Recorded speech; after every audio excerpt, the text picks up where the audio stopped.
hem vengut en el cementeri de Manacor per parlar de cultura popular sobre la mort, de qüestions que s'estilaven aleshores sobre, per exemple, quan una persona estava molt malalta, que podia morir.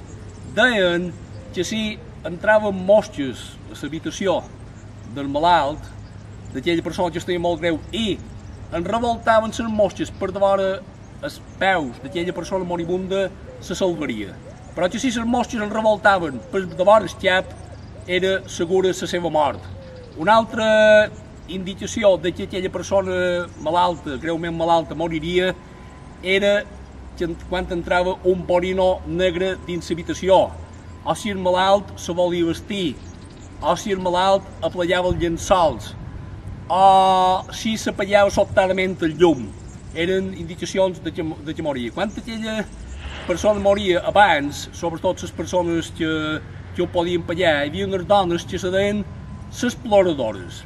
Les famílies que podien pagar aquestes dones anaven a la casa on s'havia mort aquella persona i ploraven, feien un plorar postís, com més o més tenien més ploradores podien pagar, i aquí volen recordar l'expressió popular quan diuen que és una persona molt ploradora, un nen molt plorador, que deien "turat d'allò ja per plorar".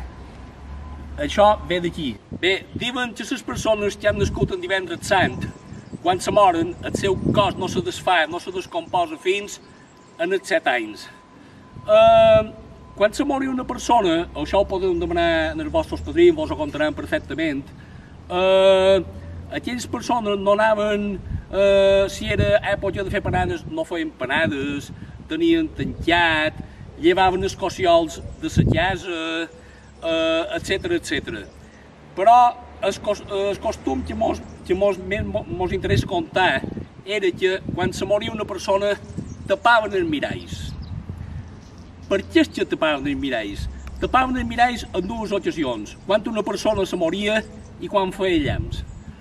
Per què es que tapaven els miralls? Nosaltres no som antropòlegs ni un cap de llant, però els que en saben diuen que tapaven els miralls, que això se feia en moltíssimes cultures, perquè l'ànima de la persona que acaba de morir, que diuen que surt pels orificis nasals o per la boca, si se veu reflectida a un mirall, pot ser emportada per altres esperits i no anar pel camí que toca. També han dit que se tapaven el mirall quan feia llamps, perquè diuen que els miralls criden els llamps.